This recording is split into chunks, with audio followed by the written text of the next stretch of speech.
So, good morning guys. Ang atong topic for today is ang string methods.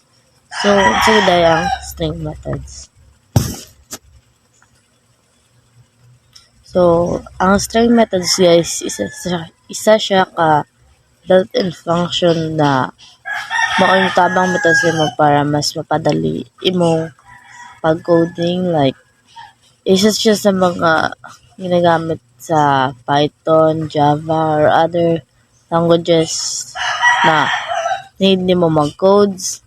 Then, ang mga string is like, ano lang siya, kaning tabang siya sa imo para di nakama langay sa imo code.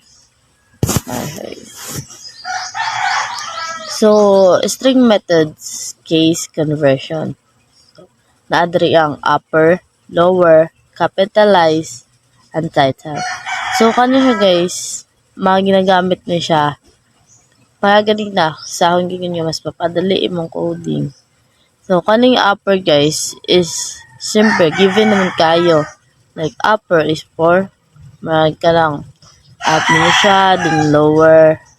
Ang capitalize po, like, nakay gusto nga ipa-capitalize bitaw nga words. Then, i-code mo siya dito guys. Para, pag interkey mo siya guys, is moderate siya dahil siya og capitalize. String methods, jamming and replacing. So, clean extra space with trim and replace text easily using replace. These are useful when cleaning up input or file data. So, kani pong si strip o si replace guys is ginagamit niya siya pang clean. Like, given naman kayo sa atong kuano nga pang clean siya nga kanipod si replace, like nakay gusto nga words nga need bitaw ay gusto nimo ipa alistan mo na butangan imong kanan og replace. So para ma-replace siya is maghatag kag agreement niya para tahay sa words nga string. Si I gusto nimo replace into E or into O. Diba? So, ang I, butangan na naman siya og kaning ang code niya na is butangan na naman siya og replace. So, para mas madali imong codes, like mo automatic na din siya sa Python, automatic na din siya og replace. So, string method searching using split to break text and join to reassemble it. Find parts of string which find and count text with count. So, napod rin para ganina lahat po tong replace, lahat po split o si join. So, si split is sa, diba, kasagaran ng split is makita na to siya sa kanang edit ang video para diba, ma-break na to siya or to siya na to siya sa lain-lain yung part. So, sa coding po, na-upload siya, which is, mag-break po gyapon siya sa text nga imong gusto i-buwag. Then, sa join sub, kung gusto ka na nakay i-join yung duha ka part, is, gamitin na mo ang join nga string methods para mas mapadali.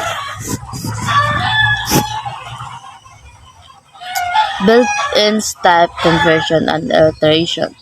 Convert types with int, float, string, or ball. Use the range for loops, enumerate for index tracking, and zip to loop for multiple lists. So, kani si int guys is masagaran gid nato ning magamit, like sa kuan kay siya man diba ang integers, si int is integers, then si float is kanang mga words gyapon, then string nga nagyapon, ang boolean is siya decimal, then range for loop.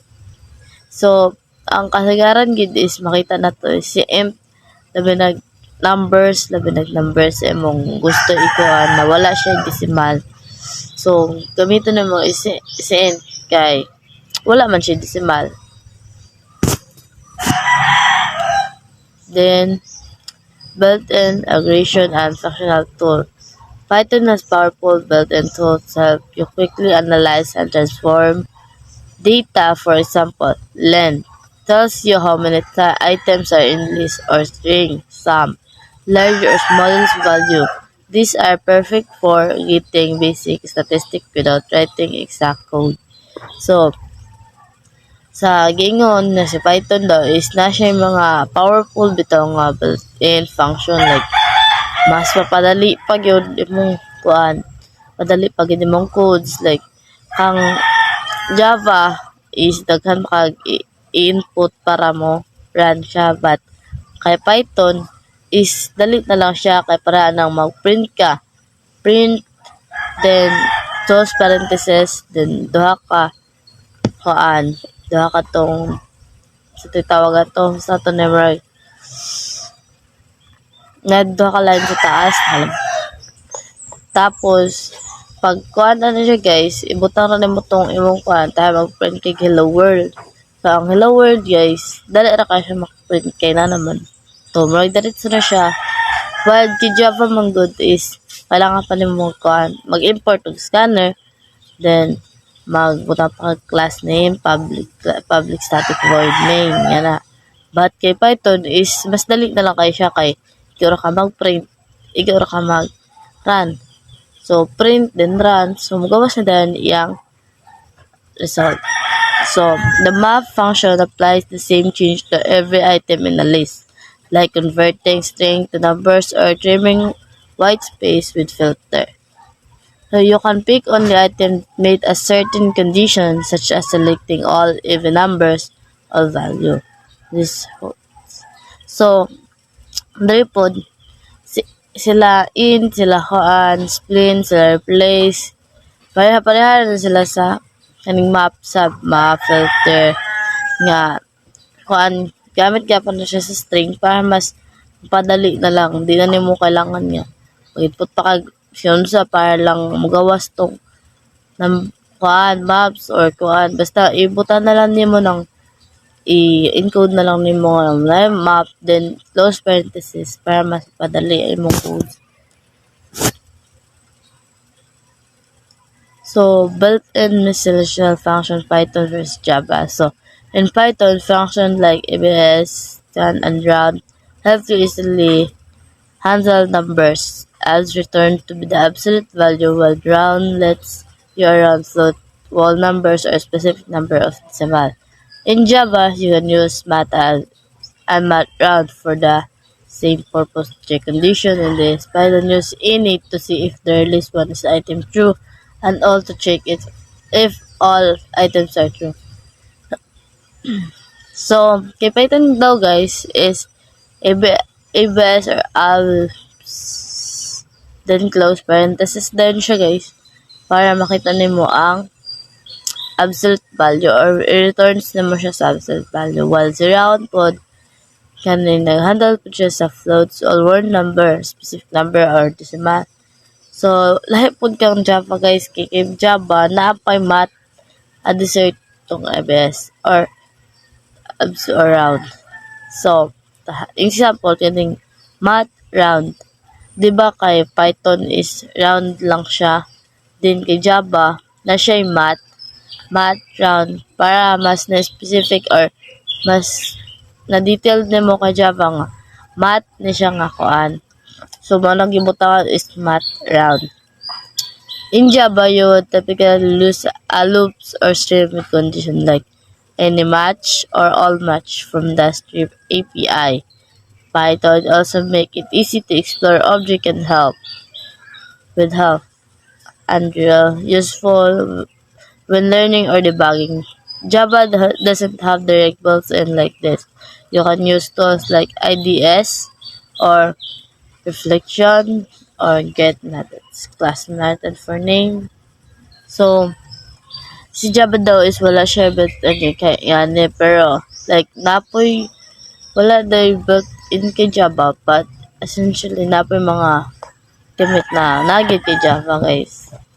Pero meron siya different siya kay Python. Kaya si Java is, ano siya eh, daghan pa kay kag batunon para mas clear nimo sa iya nga mao ni ang dapat buhaton sa imong codes.